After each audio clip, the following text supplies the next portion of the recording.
Marion et Branham. Nous sommes fiers, contents d'être ses enfants.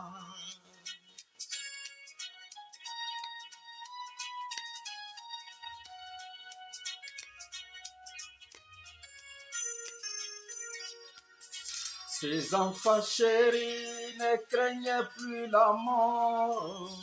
Ils sont en Branham, ils sont à jamais.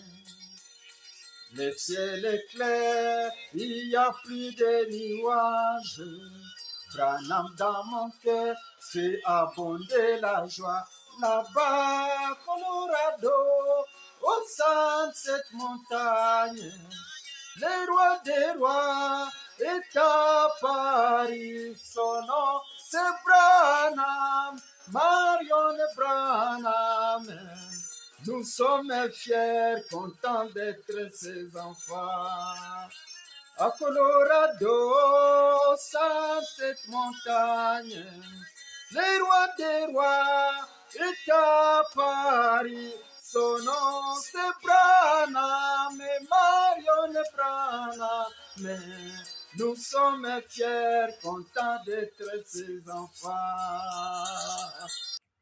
Shalom, shalom, peuple de Dieu, co-héritier du royaume. Peuple de Dieu, vous que Dieu avait appelé au temps d'histoire, au temps de la fin, au temps de l'accomplissement de toutes les promesses, de toutes les prophéties. Que les Très-Haut vous bénisse. Shalom à vous tous.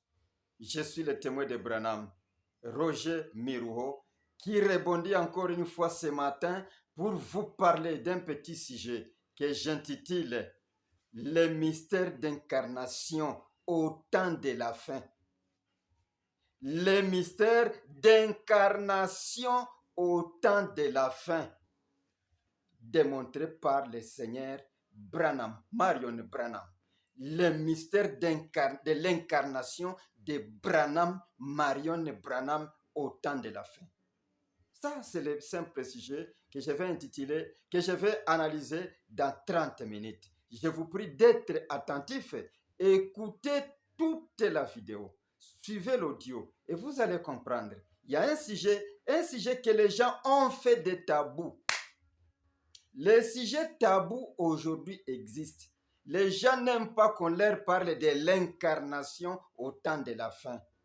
Les gens n'aiment pas qu'on touche à ces sujets. Ils se sont créés une religion telle qu'il y a des limites. Si vous allez ici, vous n'êtes pas croyant. Si vous allez ici, c'est-à-dire vous ne croyez pas, non. Il nous est recommandé de dire tout ce que disent les bandes. Si seulement vous avez été appelé par Branham, vous direz ce que disent les bandes. Pourquoi cacher la vérité aux enfants de Dieu? L'incarnation de Branham, Marion et Branham au temps de la fin. Ça, c'est un petit sujet tout simplement. L'incarnation de Dieu au temps de la fin encore, comme ce fut du temps d'Abraham dans Elohim, comme ce fut du temps de Moïse, Jéhovah, comme ce fut du temps de Jésus-Christ, le Père, le Saint-Esprit étaient en lui, le même Père a pris la chair au temps de la fin, s'est incarné encore dans la chair, sa chair pour qu'il puisse atteindre son objectif. L'objectif de se révéler devant les enfants Élie, ses enfants propres à lui, devant qui il est venu se révéler, puisqu'il est dit qu'à la fin du 7e sceau, nous connaîtrons qui est Dieu. C'est là qu'il se révèle. Dieu était dans la mission, était en mission sur la terre, la mission de se présenter à son peuple, à ses enfants, à ses élus. Les élus de Dieu connaissent l'identité de Dieu aujourd'hui. Je vais vous lire quelque chose avant que je commence qui me revient en esprit. Écoutez.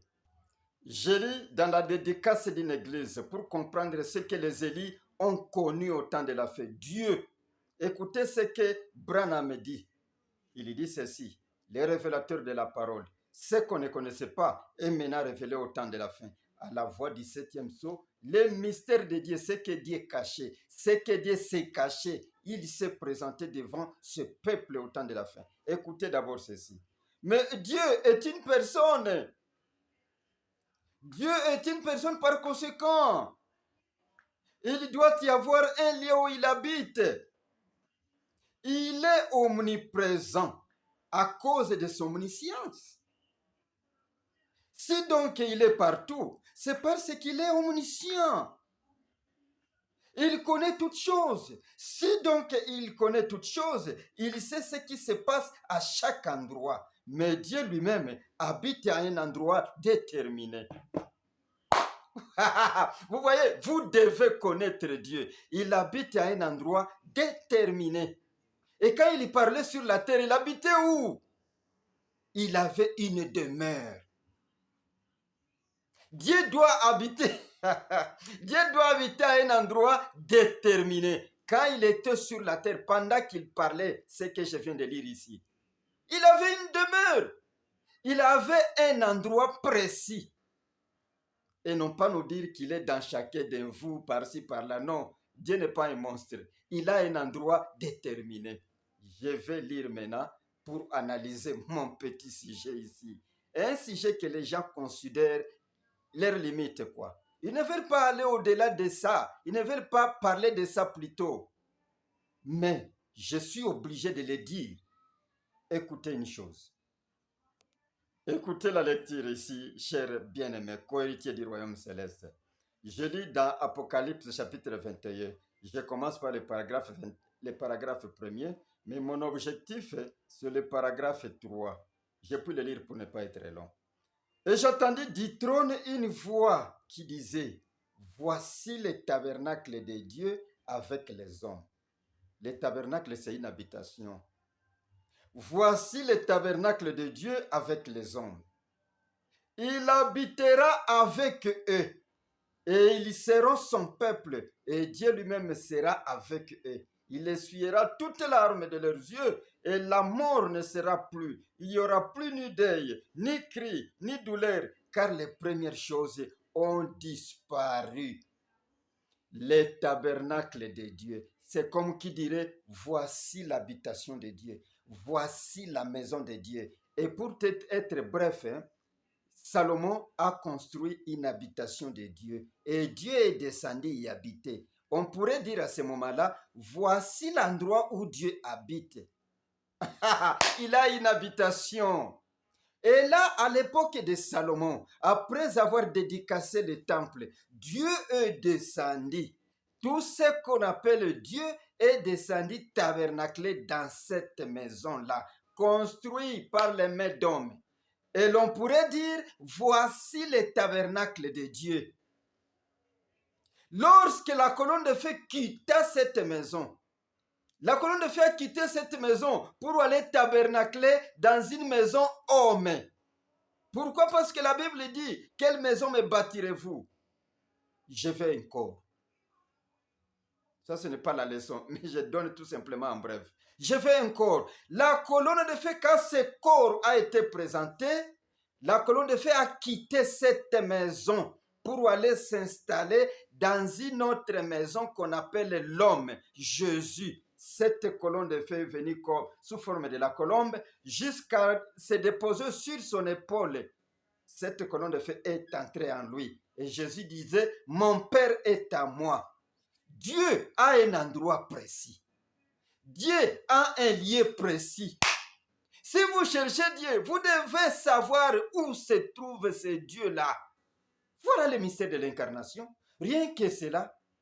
Dieu est un esprit.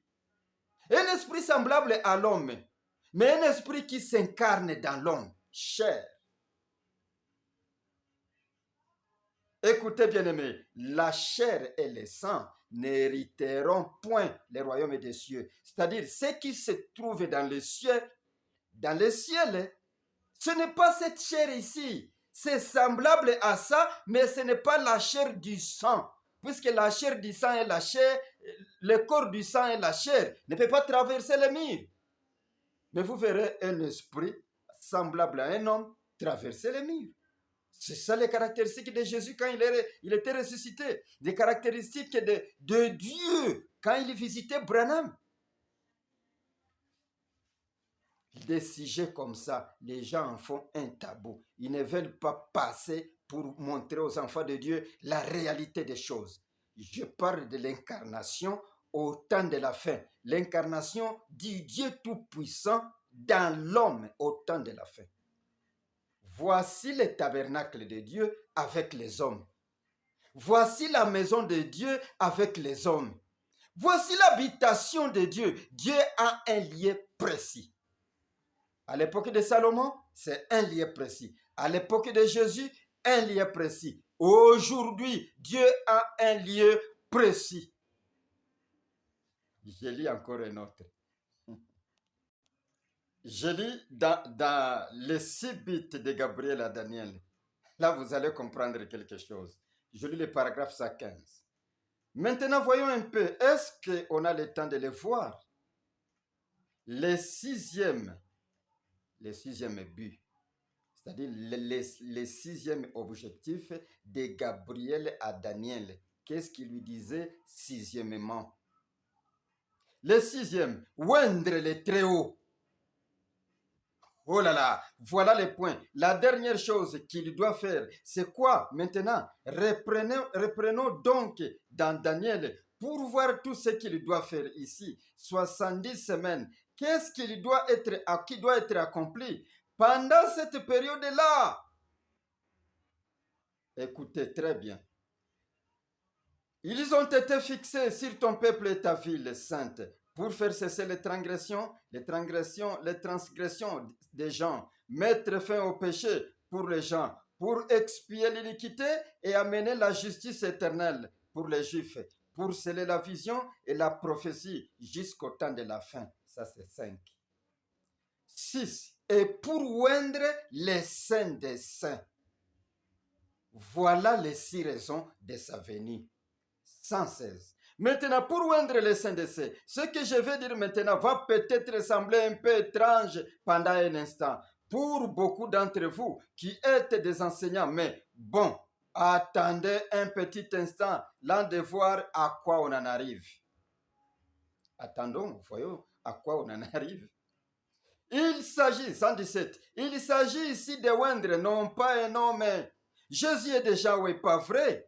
Dans le livre des Actes, il est dit que Dieu a envoyé Jésus du Saint-Esprit et qu'il allait du lieu en lieu faisant des biens et guérissant des malades. Ainsi de suite, Jésus est déjà. Il est le Messie et le Messie veut dire les oints, pas vrai? Mais ici au temps de la fin, il doit oindre les saints des saints. Les saints des saints, qu'est-ce que c'est? La façon dont je les vois, ça c'est 118. La façon dont je les vois,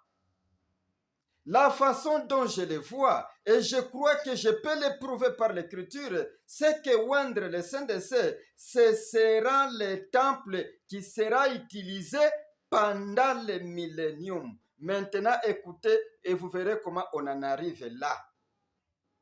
Les saints des saints dont on parle dans Daniel ici, ce sera un temple qui sera utilisé pendant le millénium. Voici le tabernacle de Dieu avec les hommes. Voici le tabernacle de Dieu avec les hommes. Il habitera avec eux. Voilà la maison de Dieu avec les hommes. Voilà la maison de Dieu à l'époque de Salomon. Voilà la maison de Dieu à l'époque de Jésus. Voilà la maison de Dieu à ce temps-ci. Par cette différence est qu'au temps de la fin, c'est une maison très sainte. Sainte des saints. Mais il habitera avec eux dans cette maison-là. Je parle de l'incarnation du Dieu Tout-Puissant au temps de la fin, décrit par le Seigneur Branham, Marion Branham lui-même. Je n'ai pas quelque chose de nouveau. Je vais vous parler de ce qu'il a dit, que les gens ne vous parlent pas. Que les prédicateurs ne vous parlent pas. Je sais la raison. Écoutez une chose, je continue. Au temps de la fin, L'histoire au temps de la fin, juste pour trouver cette maison de Dieu, localisée là où Dieu habite, l'histoire remonte de 1909. Où c'est? À Kentucky, dans une petite cabane, le 6 avril 1909. C'est là que l'histoire commence. Qu'est-ce qui se passa le 6 avril 1909 pour découvrir, localiser les lieux, la maison de Dieu, là où Dieu s'est incarné au temps de la fin. Il s'incarne là en venant d'où? Il s'incarne là en venant de Jésus-Christ. Il a le ça et là, guérissait les malades. Il a fait des biens. Il était le Messie, n'est-ce pas? Et le Messie veut dire le oint. Il était oint. Il était incarné. Il était choisi pour cette œuvre-là. En venant de là, il vient s'incarner dans le temple du millénium. Ce sera le temple que Dieu va utiliser pendant, je précise, pendant le millénium tel que le décrit notre Seigneur Branham. La façon dont, je peux encore lire ça, pour que tu comprennes. Les saints des saints, qu'est-ce que c'est? La façon dont je les vois, je crois que je peux le prouver par les Écritures. C'est que oindre les saints des saints, ce sera le tabernacle que Dieu, le tabernacle qui sera utilisé pendant le millénium. Un tabernacle qu'on doit utiliser pendant le millénium. C'est ça ce que Daniel décrit ici, le 6e bit. Quand vous lirez Daniel, là où on dit oindre les saints des saints, c'est un tabernacle. Les saints des saints là, c'est là la différence qu'il y a avec d'autres temples. Les saints des saints, ce sera le temple que Dieu utilisera dans le millénium. Et le millénium, c'est quoi? C'est le repos de Dieu, le 7e jour où Dieu se repose. Dans quoi? Pas dans un animal, pas dans un arbre, pas dans une pierre, mais dans l'homme. C'est-à-dire le tabernacle de Dieu au temps de la fin doit être un homme. L'histoire alors remonte de 1906, le 6 avril. Qu'est-ce qui se passa là? Il y a eu naissance d'un enfant. Un enfant nous est né, un fils nous est donné. Le 6 avril, bien-aimé. Il se passa quelque chose. Un enfant est venu dans le monde. Un corps est venu dans le monde. Et ce n'est pas un corps cadavre. Là, vous devriez être attentif à ce que je dis. Ce n'est pas un corps cadavre. Ce n'est pas un corps sans vie. Un corps est venu sur la terre et un enfant nous est né. Tu dois être attentif à cela pour que tu comprennes ce que je vais te dire. Ce n'est pas un corps cadavre, un corps sans vie. C'est un corps qui respirait. L'enfant a crié. On a appelé son père, viens voir ton fils. Et je vais lire la suite. L'histoire de ma vie. Je vais le lire. Écoutez comment l'histoire remonte, bien-aimé. Je lis l'histoire de ma vie. L'histoire de ma vie, c'est une prédication prêchée quand? Je vais voir l'histoire de ma vie prêchée quand? Pour être précis, l'histoire de ma vie que je lis dans la brochure intitulée Frère Branham. L'histoire de ma vie. Bon, voilà. Je vais le trouver ici. Soyez patient. Bon, que cela ne prenne pas mon temps. Je continue. Je lis l'histoire de ma vie. Je suis né le 6 avril 1909. Évidemment, vous savez comment? Comment ça? J'ai un peu plus de 25 ans maintenant. Et donc, le matin où je suis né, maman a dit qu'ils ont ouvert la fenêtre. Or, nous n'avions pas de médecin. Il y avait une sage-femme, simplement. Et cette sage-femme, c'était ma grand-mère. Et alors, quand je suis né et que j'ai poussé mon premier cri, alors maman voulait voir son enfant. Et elle n'était elle-même qu'un enfant. Et quand ils ont ouvert la petite fenêtre, juste au point du jour, vers 5 heures, et il y avait un rouge-gorge pêché tout près d'un petit buisson. Vous en avez tous vu la gravure dans mon livre sur l'histoire de ma vie. un rouge-gorge perché là et il chantait à plein gosier. Ça, c'est la première chose qui s'est passée à Kentucky et c'est ça l'origine de l'incarnation de Dieu. Une chair, un homme nacu, un enfant est né sur la terre le 6 avril 1909 à 5 heures du matin. À 5 heures du matin, qu'est-ce qui s'est passé encore? Le rouge-gorge était perché là. Il était perché près de la fenêtre. Il gazouillait à la manière dont chantent les rouges-gorges. Et papa a ouvert la fenêtre.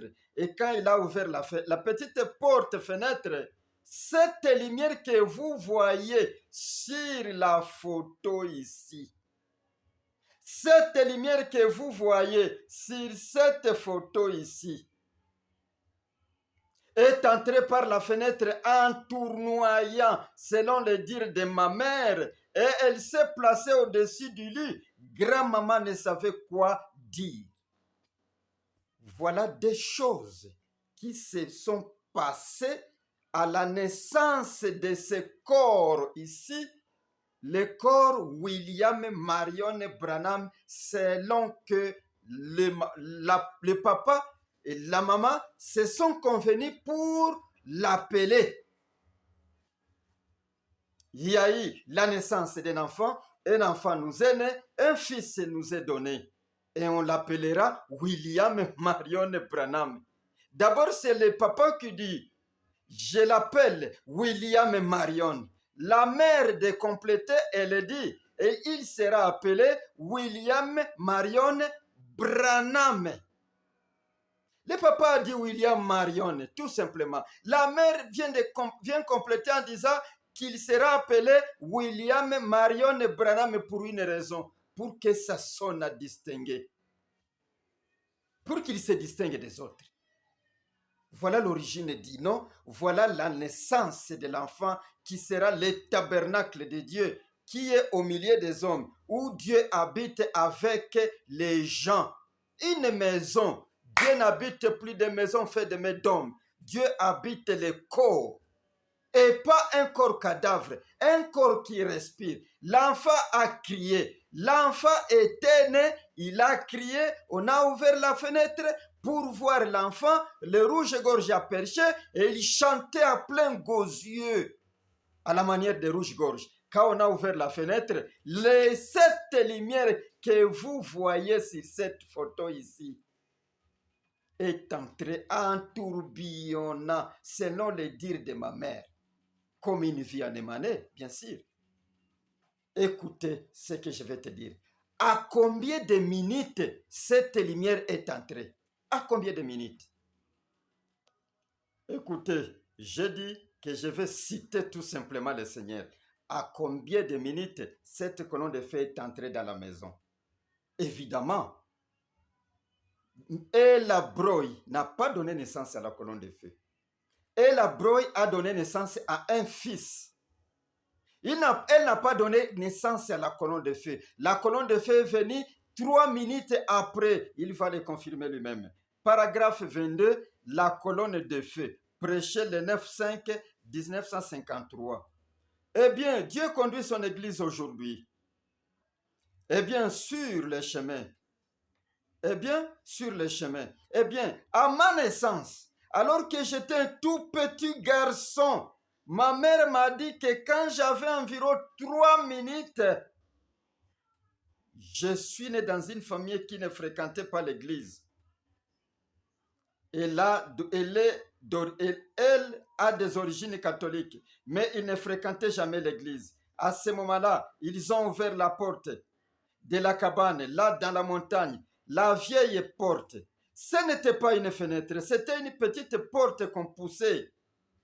Elle n'avait pas du tout de vitre. On l'a poussée. Une lumière environ grande comme ça entra en tourbillonnant et descendit sur le lit où ma mère me portait dans ses bras. Ça, c'est pur. C'est une grâce imméritée de Dieu pour lui. et pour toi. À 3 minutes, chers bien-aimés, membres de ce royaume Branham, co-héritier du royaume, je voulais dire. Écoutez la chose ici. À 3 minutes, quand j'étais un petit garçon, selon les dires de ma mère, j'avais 3 minutes. Quand on a ouvert la fenêtre, cette colonne de feu est entrée. C'est trop évident.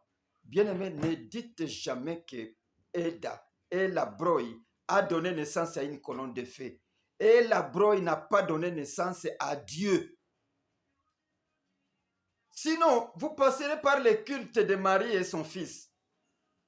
Ella Broy a donné naissance à un corps, un garçon, pas un corps sans vie, un corps qui avait déjà la vie. L'enfant a crié et quand l'enfant a crié, 3 minutes après, la colonne de feu est entrée. Ça, il y a un mystère. Pourquoi 3 minutes? Tirez attention à ces minutes-là. Mais, suivez ceci. Lorsque la colonne de feu parla à Moïse, il était commissionné de faire ce qu'il a fait ou ce qu'il fit, le premier exode. La colonne de feu descendit sous un buisson ardent. Il lui parla. Il avait 80 ans. Il occasionna le premier exode. Vous avez suivi. À l'époque de Jésus, quand la colonne de feu quitta la maison bâtie ou le temple construit par Salomon pour se poser sur les corps qu'il cherchait, pour être l'intermédiaire de l'homme et Dieu, à ce moment-là, pour que Dieu puisse se réconcilier avec l'homme, cette colonne de feu est venue à 30 ans. Tout ça, on peut prouver par Branham, mais puisque nous sommes à la poursuite des minutes, et ça, vous connaissez. À 30 ans, lorsqu'on baptisa Jésus, c'est là que la colonne de feu est descendue. C'est à ce moment que Dieu et l'homme firent un. C'est à ce moment que la terre et les cieux s'étreignirent.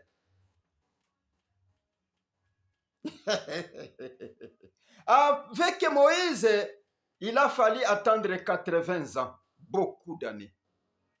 Avec Jésus, il a fallu attendre 30 ans. Pourquoi? Ésaïe avait dit, l'enfant, quand il saura distinguer les biens et les mal, c'est alors que Dieu l'utilisera. Il faut que cet enfant sache distinguer les biens et les mal. Là, la situation n'était pas compliquée comme la situation d'aujourd'hui. À l'époque de Moïse, il n'y avait pas la situation grave comme la situation de l'époque de Jésus. À l'époque de Jésus, la situation n'était pas grave comme la situation d'aujourd'hui. Pourquoi 3 minutes? Écoutez maintenant aujourd'hui, à la naissance de William Marion Branham, le fils de Charles, le temple du millénium, le tabernacle de Dieu avec les hommes. 3 minutes tout simplement. Pourquoi? Écoutez ceci, je vais lire dans Le temps de la fin. Non, j'aurais beaucoup. Oui, que je lise Le temps de la fin. Paragraphe 45, prêché le 7 mars 1954. Nous sommes en train de découvrir pourquoi. Et j'ai déjà donné l'annonce. C'est puisque les temps sont devenus plus mauvais. Et Branham le stipule quand il dit que Jésus avait multiplié, mais aujourd'hui Jésus ne peut plus multiplier parce que le temps est devenu très mauvais. Très mauvais comment?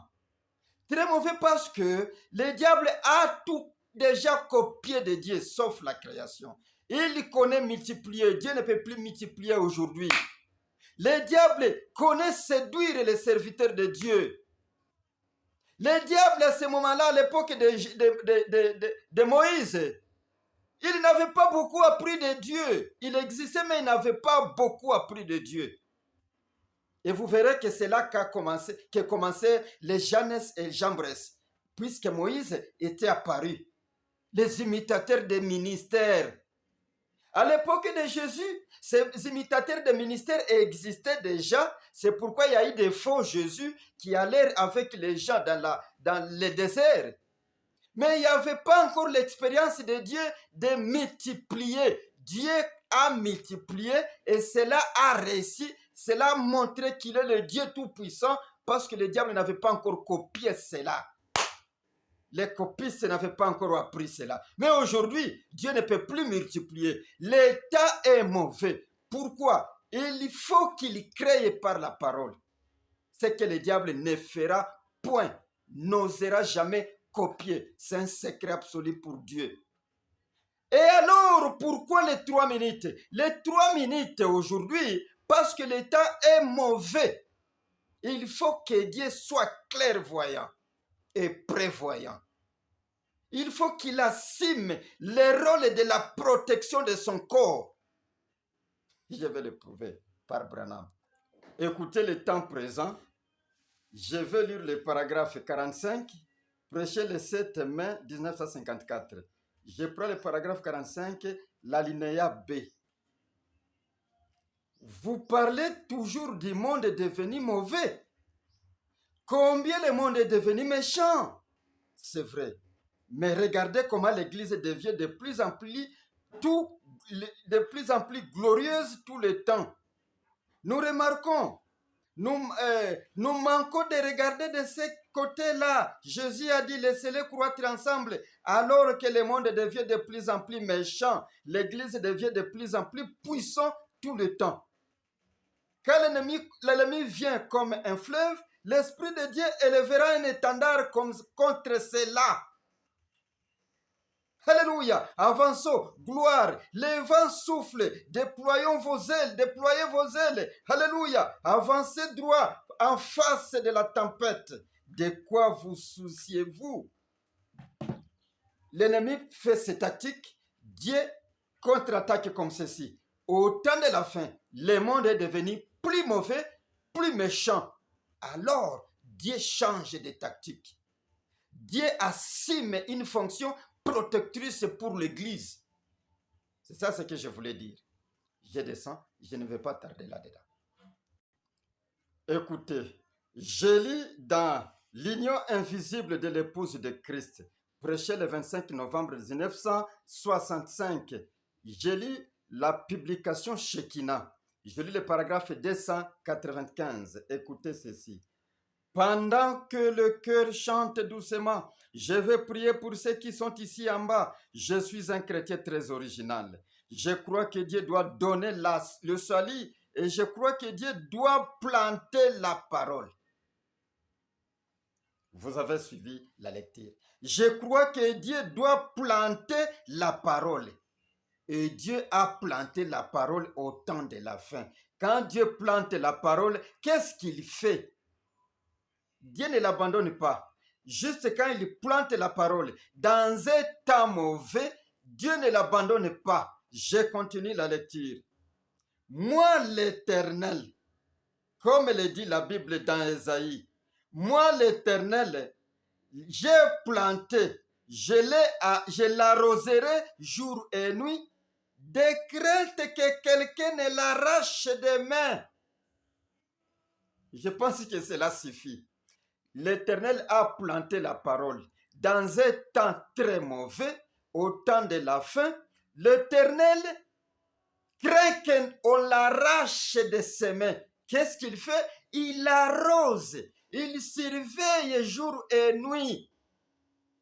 Je reprends. Moi, l'Éternel l'ai planté, je l'arroserai jour et nuit, de crainte que quelqu'un ne l'arrache de ma main. Là où Dieu a peur qu'on l'arrache de ses mains, la stratégie diabolique est si grande que Dieu ne pourrait pas abandonner son corps au temps de la fin. Il y aurait une influence satanique.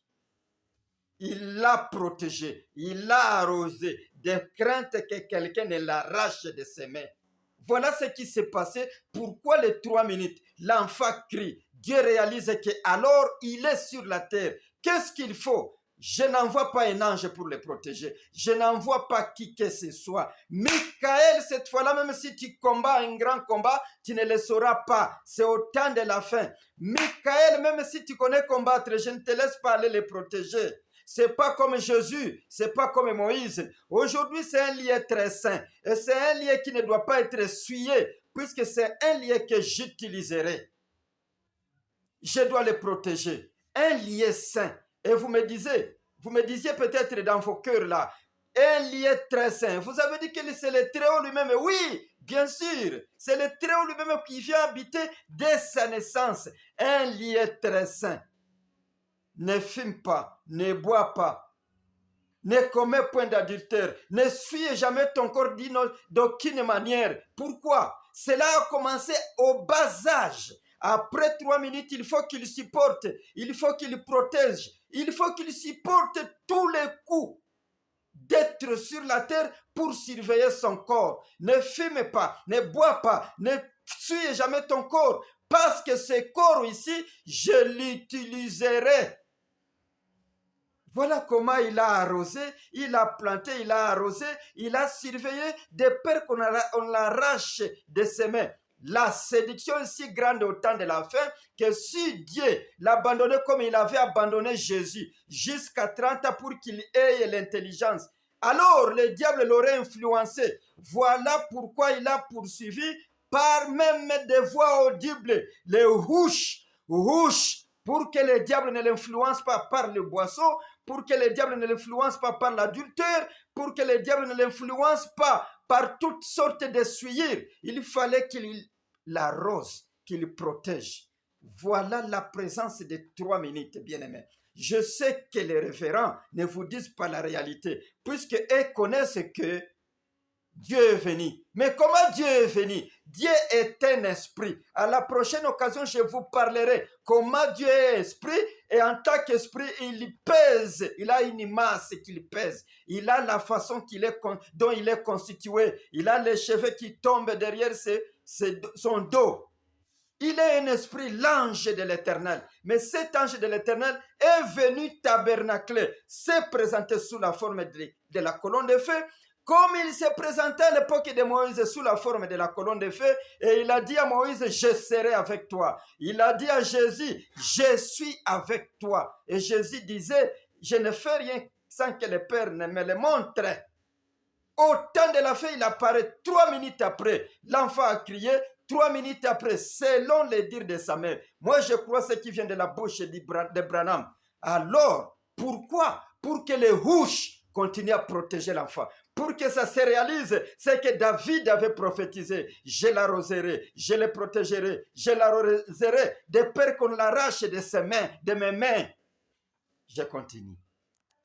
Chers référents, et co-héritiers du royaume aussi. Ce n'est pas pour vous égarer, mais je vous dis la réalité. Si les houches n'étaient pas présents à chaque action de Branham, intérieurement et extérieurement, voilà pourquoi on dit la divinité à l'extérieur et à l'intérieur de quoi? Du temple éternel. Du temple éternel du millénium. Du temple du millénium plutôt. De l'arche, la divinité en dehors et à l'intérieur. Les houches, quand les corps protégés risquent d'aller à côté pour à l'influence du diable, les houches apparaissent. Houche, ne bois pas, ne fume pas, ne suis jamais ton corps. Si ni t'étais ces houches, il serait un homme comme toi. Je n'en dis pas beaucoup. Je cite Branham. Tu peux encore le lire dans, et tu ne le sais pas, paragraphe 15, Shekinah Publication. Prêché le 15 août 1965. Je lis le paragraphe 15. Je prends juste la partie dernière là, puisque je cours à la minute. Écoutez, il parle de l'église, le temple, le tabernacle qu'il avait construit. Maintenant, Seigneur, regarde-les aujourd'hui. Quand il en était encore à ses débuts, encore ici dans les creux, et que l'eau s'infiltrait, tu nous as fait cette promesse par la parole. Moi, l'Éternel, je l'ai planté, je l'arroserai jour et nuit, de peur qu'on ne l'arrache de mes mains, de ma main. Au moment même, les gens disaient, dans moins de 10 mois, il sera transformé en garage. Mais il y a littéralement des milliers d'âmes qui ont trouvé Christ ici à l'hôtel. Et le tabernacle, les baptiseurs, a constamment, des gens ont été baptisés au nom du Seigneur Jésus, environ son nom, en invoquant son nom, et ils ont été lavés de leurs péchés. Des centaines et des centaines d'infirmes. La lecture continue. Branham part toujours dans la promesse que Dieu lui a faite. Je protégerai, je l'arroserai, je garderai toutes tes activités. Je suis à côté de toi. Je vous parlerai de comment il surveillait Branham. Mais il est dit, je serai avec toi comme j'ai été avec Moïse. C'est même une prédication qu'il lui a dit. L'ange le dit à qui? À l'homme qui est né sur la terre le 6 avril 1909.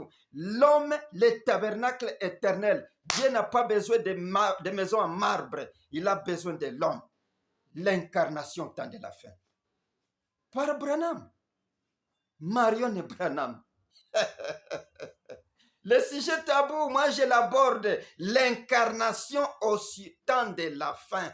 Dieu incarna l'homme qu'on appelle William Marion Branham. L'homme est né, la colonne de feu est venue dans le cadre de protéger, de peur que le corps ne commette pas l'influence satanique, les rouges. Dieu a parlé et il faut dire ce qu'il avait dit. Dieu a parlé. Tu ne dois pas nier ce que Dieu a dit. Pour se former une religion là, la religion de Branham, c'est un changement intervenu dans le domaine du christianisme. C'est un changement qui révolutionne les âmes, qui ouvre l'intelligence, la compréhension spirituelle des enfants de Dieu. Ceux-là qui ont été appelés à comprendre ce que Dieu fait au temps de la fin. Un corps naquit, la colonne de feu vient 3 minutes après pour protéger ses corps. Et pourtant, on n'a pas protégé le corps de Jésus, on n'a pas protégé le corps de Moïse. Ce sont les hommes qui protégeaient. Mais au temps de la fin, les houches, jusqu'à la fin de sa mort, de sa vie. Voilà les temples. Voilà pourquoi on l'appelle les temples saints, saints des saints. Personne n'y a touché. Ça n'a pas connu l'influence du diable. Et ce n'est pas un corps où il est dit jusqu'à ce qu'il ait atteint l'âge mature de distinguer le bien et le mal. Non, non. C'est un corps qui, juste au départ, Dieu l'aide à distinguer le bien et le mal. C'est ça. Alors je descends. Tu ne peux pas nier l'incarnation au temps de la fin et tu dis que tu évolueras.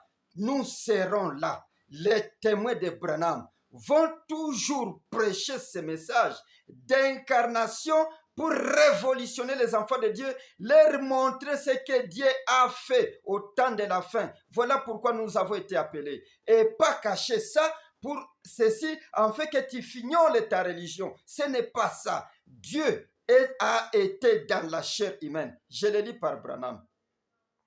Je lis dans Christ et le mystère de Dieu révélé. Vous verrez que c'est Branham. Je n'ajoute rien. Et je sais pourquoi je suis en train de vous présenter ça. Parce qu'il m'a été révélé que Dieu était au service de se présenter à son peuple au temps de la fin. Après la révélation de 7 sceaux. À la fin du 7e sceau, c'est là qu'on doit connaître Dieu. On ne peut pas connaître Dieu avant la révélation du 7e sceau. C'est-à-dire complètement révélé, c'est là que tu connais Dieu. Mais toi, tu l'as connu comment avant? Voilà pourquoi ceux qui ont adoré dans le nom William Branham, Dieu les a fusillés. Dieu a fusillé ces serpents. Les gens qui dorlotaient les serpents, ils se sont trouvés que non, nous sommes en erreur. Et Dieu a dit, les frères maintenant ont eu conscience. Les frères est conscient. C'est lui qui baptisait les gens dans le nom de Branham, William Marion Branham. Et aujourd'hui, il y a l'adoration de l'ange. Pourquoi? Parce que les gens ne savent pas qu'à la fin du temps de la révélation de ce tonnerre, Dieu doit se présenter. Dieu ne se présente pas au début, Dieu ne se présente pas au milieu, Dieu se présente à la fin. Comment tu l'as su? Comment tu as connu Dieu sans l'ouverture du 7e sceau et la révélation du 7e sceau? De cette tonnerre, je vais dire, je descends. Voilà des choses. Je lis dans Christ et le mystère de Dieu révélé. Paragraphe 474. Je commence par là. Je suis en train de vous montrer par Branham que Dieu a été dans la chair humaine au temps de la fin. Dieu a incarné l'homme qu'on appelle William Marion Branham. Il s'est incarné là-dedans. L'homme est né, la colonne de feu est venue. 3 minutes après, et je viens de le montrer par les messages. Dieu est venu protéger ce corps à cause des mauvais temps. Les temps où le diable est malin. Les temps où les ronces, les épines ont poussé sur la terre. Écoutez, Christ est le mystère de Dieu révélé, paragraphe 474. Voilà le grand mystère de l'amour de Dieu exprimé. Dieu et l'homme sont devenus un. Il y a 2 entités qui se sont rencontrées au temps de la fin. Christ et l'homme sont devenus un. Voyez, tout ça c'est Dieu et l'homme. Tout ça, c'est que vous voyez le mystère de Dieu. Tout ça ici que vous voyez sur la photo, l'homme ayant la colonne de feu, c'est Dieu et l'homme devenant un. Dieu et l'homme étant un. Là-bas c'est où? À l'est avec Jésus. Voilà pourquoi je vous ai parlé de Moïse, je vous ai parlé de Jésus. Qu'on ne vous trompe pas, Dieu a revêtu la chair au temps de la fin. Pourquoi Dieu, les serviteurs de Dieu ne sont pas en mesure de montrer la vérité aux gens? Mais puisque il cache quelque chose, il fabrique une religion autour de ce qu'ils défendent tout simplement. Écoutez, nous sommes là pour détruire tout cela, selon l'ordre de Dieu et avec l'aide de Dieu au temps de la fin. Écoutez, Dieu et l'homme étaient un là-bas et Dieu et l'homme sont un ici. J'ai prouvé comment ils sont un. Je vais continuer à les prouver. Dieu et l'homme sont un ici. Voyez, de quoi s'agit-il? D'être remplis de son esprit et que lui ait la prééminence. C'est-à-dire, tes sens sont utilisés par Dieu, mais tes sens sont dominés par Dieu. Et c'est là que tu deviens un agneau qu'on conduit. Tu dois être conduit. Là, tu n'exerces plus l'influence sur Dieu, tu n'as rien ajouté, mais c'est d'être rempli et que lui ait la prééminence. Voilà ce que Dieu allait accomplir. C'est le dessein de Dieu de faire cela. Et qu'il soit en Christ et que Christ soit en nous et que nous, ensemble, nous soyons un. Le Saint-Esprit, la même chose, il a révélé à Christ, il révèle ici la puissance créatrice surnaturelle. Oh là là! Voyez bien aimé, Dieu et l'homme, un là-bas, Dieu et l'homme, un ici. Comment tu vas nier ça? Et quand on parle de l'incarnation au temps de la fin, non, frère, Dieu est venu. Mais oui, Dieu est venu prendre la chair, l'homme, pas une chair cadavre, une chair ayant son souffle. C'est pourquoi Branham dit, en fait, que Dieu ait la prééminence. Il va prendre la prééminence comment? Après avoir rempli ce corps-là. Je continue. Je lis Dieu dévoilé, paragraphe 185. Écoutez ce que je lis, révérend. Et tous membres, vous tous membres coritiers du royaume, membres du royaume céleste, écoutez ce que je lis de Branham. Remarquez, voilé dans une chair humaine. Moïse, avec cette parole, annonça ce qui, plus tard, allait être mis derrière une peau de blaireau, afin que De même, Christ est notre Moïse. Christ est notre Moïse. Il était Dieu voilé dans une chair humaine, voilé dans l'humanité dans la chair. C'est exact. Et il est le même hier, aujourd'hui, éternellement. Il était voilé par des peaux de blaireau. Il était voilé. Et cette fois-ci, il était voilé dans un homme. Vous voyez, maintenant remarquez, le même hier, aujourd'hui, éternellement. Sa parole qu'il avait promise pour cet âge ici, il est encore Christ. La parole promise pour cet âge ici, voilé dans une chair humaine. La parole est Dieu. Je descends. 187. Mais quand Jésus est venu, il est venu comme un rédempteur. Et là, c'était à la fois Moïse et tout ce qui était dans Moïse et toute la parole et toute la divinité corporellement qui était en lui. C'est pour cette raison que le voile du temple s'est déchiré complètement et que le propitiatoire a été parfaitement exposé au regard. Il était le oint. Remarquez maintenant les voiles de la chair humaine. La parole promise pour cet âge-ci doit aussi être voilée. La parole promise pour cet âge-ci doit aussi être voilée. Remarquez, les pécheurs et les membres de l'Église qui aiment les péchés ne peuvent pas voir ce qu'il en est à cause du voile humain. Pourquoi les gens fuient Branham? Pourquoi les gens fuient la parole promise pour ces temps-ci? C'est parce que la parole est voilée. Parce que la parole est dans l'homme. Eux s'attendaient que Jésus descende dans les airs et qu'on les voie eux-mêmes dans les airs. Mais Jésus est venu encore voilé dans un corps qu'il avait promis qu'il utilisera au temps de la fin. Il est venu voilé. Voilà le problème. Les gens regardent la chair de cet homme ici. Ils voient l'homme. Ils connaissent comment il est né à Kentucky. Ils connaissent tout ça. Mais ce qu'ils ne connaissent pas, ils ne connaissent pas quelque chose. Les 3 minutes après, la colonne de feu est venue commencer à protéger ces prophètes américains. Ouch! Ouch, ne bois pas, ne fume pas, ne commets pas l'adultère, ne suis jamais ton corps jusqu'à ce que je commence à utiliser ce corps. C'est être rempli du Saint-Esprit et que Dieu prenne la prééminence. Ne fumez pas, ne bois pas, jusqu'à ce que je prendrai la prééminence. Et la prééminence consistait en quoi? À se révéler à son peuple. Le peuple est appelé. Je descends avec ceci. Maintenant, pour synthétiser ce que j'ai dit, je vais le synthétiser avec une écriture.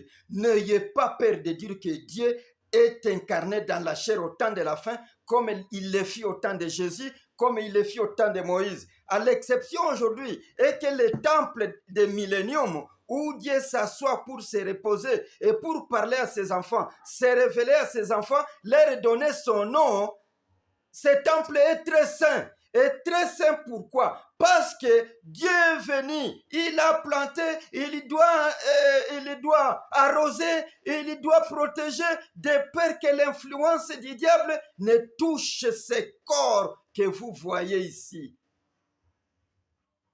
C'est Branham qui le dit. J'allais le lire, mais le temps... Sinon, il y a un grand enseignement qu'on doit donner. Mais le temps... Quand on le fait sur l'internet comme ça va vous fatiguer d'écouter.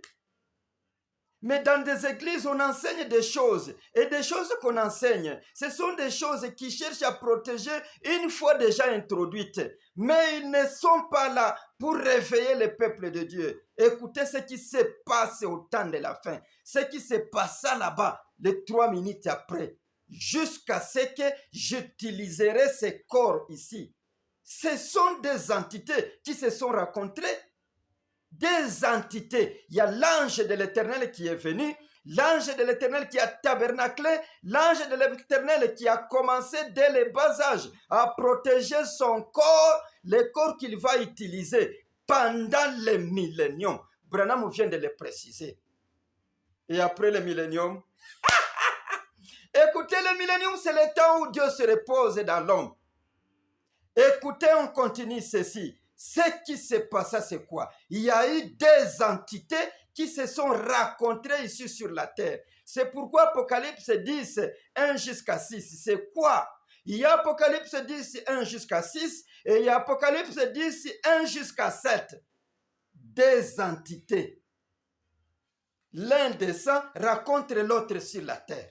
Là, c'est à la fin. Et aujourd'hui, c'est quoi? Des entités se sont rencontrées, des omnipotents. Je vais le lire pour terminer. Écoutez, Vision de Patmos, prêché quand? Nous allons voir ici. Vision de Patmos, prêché le 4 décembre 1960 le soir, paragraphe 252. J'ai dit ceci, chers bien-aimés cohéritiers du royaume, vous qui allez hériter le royaume céleste, le royaume Branham, Marion Branham, suivez ceci. Ne soyez pas dupés pour les gens qui organisent leur religion. Il y a ceci. Que se passe-t-il quand deux omnipotents se rencontrent? Quand Dieu et l'homme s'unissent. Et nous avons vu que Dieu et l'homme étaient un là-bas, Dieu et l'homme sont un ici encore. Deux omnipotents, quelque chose doit se passer. Quel que soit ce que vous déclarez par cette puissance créatrice, de l'omnipotence de Dieu, sachant qu'il a fait la promesse et qu'il a déclaré cela dans sa parole. Cela crée une puissance qui sort et qui fait accomplir les choses qui n'existent pas. Elle agit sur elles comme si elles existent parce que deux omnipotents se sont rencontrés. Les voilà. Oh, n'est-il pas merveilleux? Quand des omnipotents se rencontrent, là se réalise ce qui est dit dans le mystère, dans Christ et le mystère de Dieu révélé, paragraphe 476, cette fois-là. Écoutez, je vais le lire aussi, pour terminer. Écoutez ce qui se passe quand des omnipotents se rencontrent, chers bien-aimés. C'est vraiment formidable. Des choses sont vraiment bonnes plutôt à écouter. Parce que ça vient de notre Seigneur. 476, il ne change pas du tout. C'est Dieu dans l'homme.